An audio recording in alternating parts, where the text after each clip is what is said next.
MBBS in North America. 32 లక్షలకే MBBS. ప్రపంచవ్యాప్తంగా గుర్తింపున్న degree. Family background ఏంటి? Daddy వాళ్ళు మాది యాక్చువల్లీ విజయనగరం, పుట్టి పెరిగింది అంతా విజయనగరమే. మా హస్బెండ్ వాళ్ళు పెరుమాలి, బట్ వాళ్ళు స్టడీస్ కోసం అని చెప్పి విజయనగరం వచ్చేసారు. ఓకే.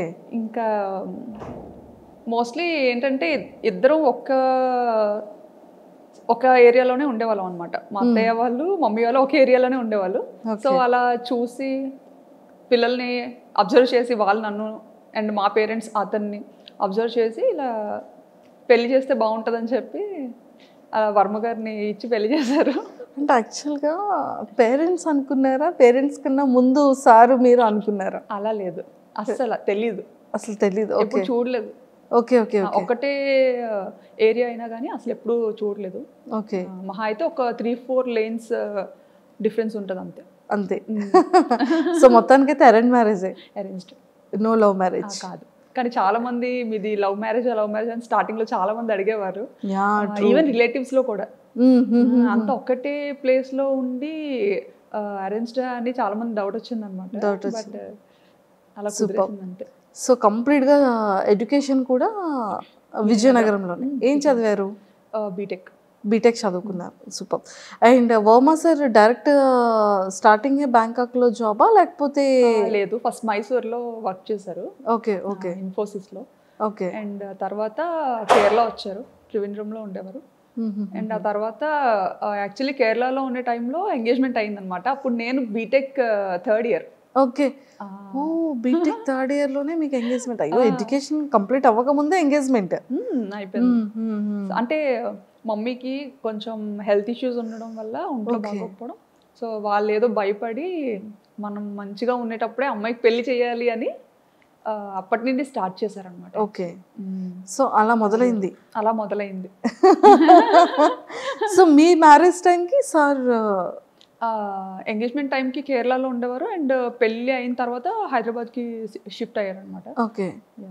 సో కొన్ని ఇయర్స్ మీరు హైదరాబాద్లో కూడా ఉన్నారు? 1.5 years ఉన్నాం హైదరాబాద్లో. 1.5 years? అయ్యో, మాకు ఈ బ్యాంకాక్ పిల్ల హైదరాబాద్లో ఉన్నప్పుడు తెలియలేదు. అవునా? లేదు, అప్పుడు అవ్వలేదు ఇంకా బ్యాంకాక్ పిల్ల.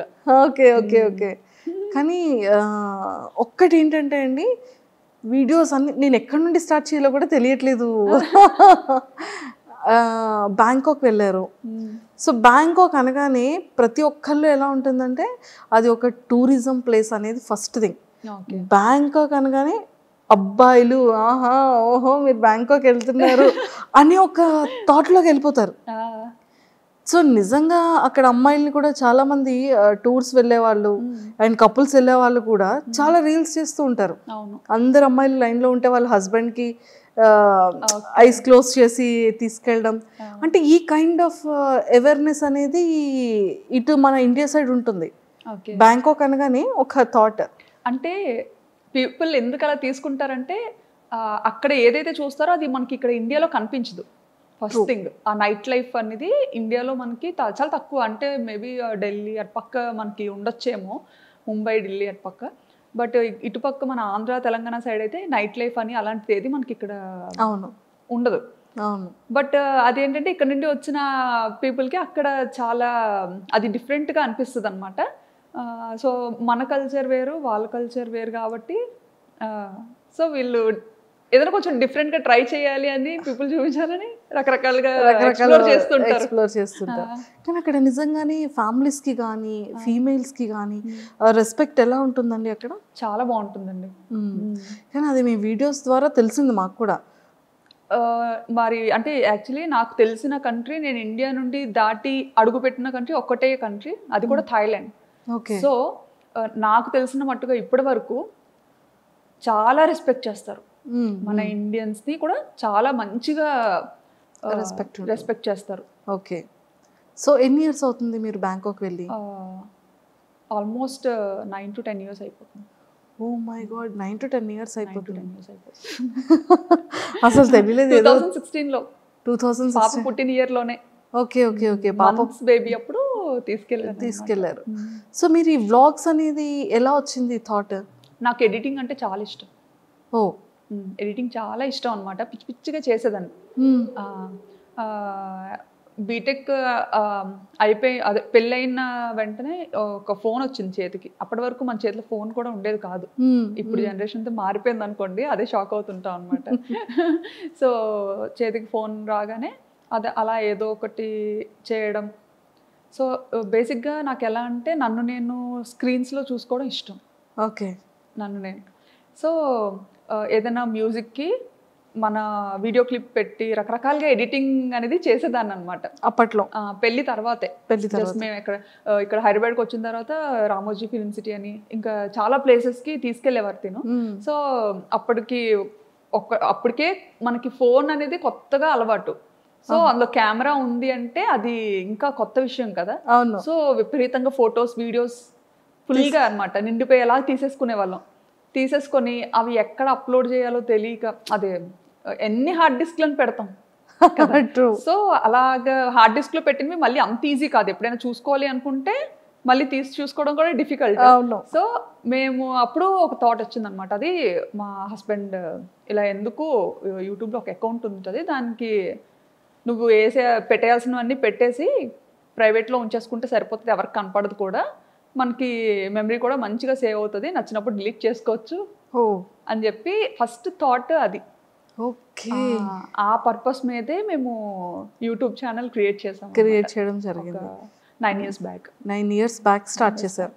కానీ మీకు పాపులారిటీ అనేది ఎప్పటి నుండి స్టార్ట్ అయింది? నాకు 2022 అండి. 2022లో.